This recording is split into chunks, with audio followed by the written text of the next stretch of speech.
What's going on, everyone? Scott here. Welcome back to the channel. So Michigan State basketball returns home to play the Florida Atlantic Owls on Saturday at 2 o'clock on FS1. Now, this will be the last game for Michigan State before another 9-day break before they play Western, before the turn of the calendar year to kick off Big Ten play for the rest of the year. So a big game in the Breslin Center on Saturday. We're going to preview it here. But first, if you could, just hit that like and subscribe button down there. More Michigan State basketball content on the channel, so make sure to subscribe so you don't miss a video. So Florida Atlantic Owls obviously played them in football earlier this year to kick off the regular season at Spartan Stadium. We're heading over to the Breslin on the basketball court this year, but the Florida Atlantic Owls 7-5 on the year. A bunch of close games this year, including a 2-point loss versus Seton Hall. They scored 116 points in a game. Rarely see that in a college basketball game. They ended up losing that game, though, versus Charleston. Lost that one 119-116.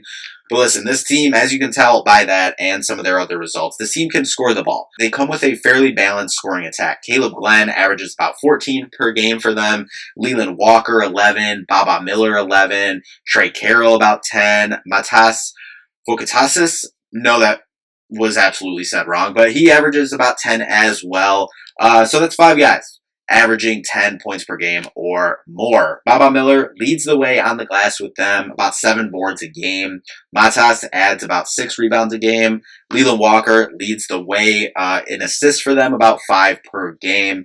As we said, score the ball really well, 86 points per game on the season. Michigan State scores about 82 points per game on the season. Obviously, different level of opponents here that have been playing, but about 37 rebounds per game for Florida Atlantic. And we know rebounding has been one of Michigan State's strengths this year, one of the top rebounding teams, not only in the Big Ten, but in the country. 44th in turnovers forced per game, so they can force a few turnovers. They have a top 55 offense. They're 26th in tempo, but their defense is outside of the top 280 in the country. Now, I think this will be an offensive game for both sides. I think Michigan State, in my opinion, having one of the better, a top, 35 defense or so in the country themselves.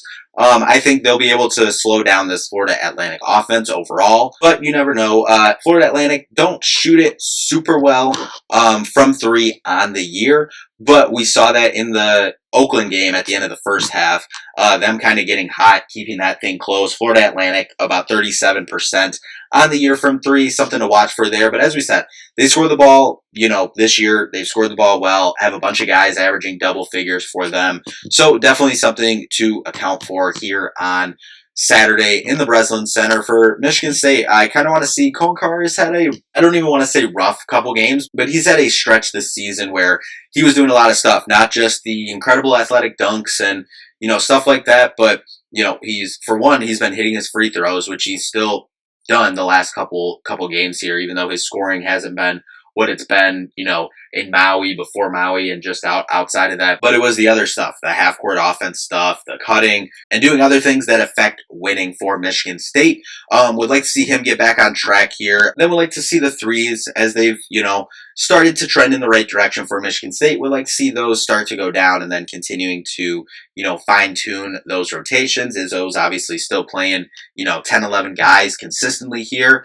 We'll see if that continues. I think it will, because I think that's a big strength of this team, and why they've had the start that they've had definitely is you don't know who's going to hurt you on any night if you're an opponent, and I think that's a strength for MSU. I think they'll continue to move towards that, but I'm curious if as we get to move into Big Ten play, if those minutes kind of shrink down a little bit. We haven't really seen many players for Michigan State go over about 25 minutes a game. I don't think it will in this game. I mean, you never know if it is a close game. Obviously, we've, really haven't had, besides in Maui, like North Carolina game and, the Memphis game, whatnot, Kansas earlier in the season, we haven't had a whole lot of close games to really see this. I don't know if we will in the next 2 games, but definitely that's going to be something that's going to have to be answered in the Big Ten slate, starting the beginning of January here. So just more solidification, more answers for the lineups, and, just continuing to progress and develop in the right direction overall, both offensively, but keep that defense, keep that rebounding, get back to running. Oakland did a good job of stopping their transition on Tuesday at Little Caesars Arena, so would like to see that headed back in the right direction here. But overall, Bart Torvik has Florida Atlantic as the number 114 in the country.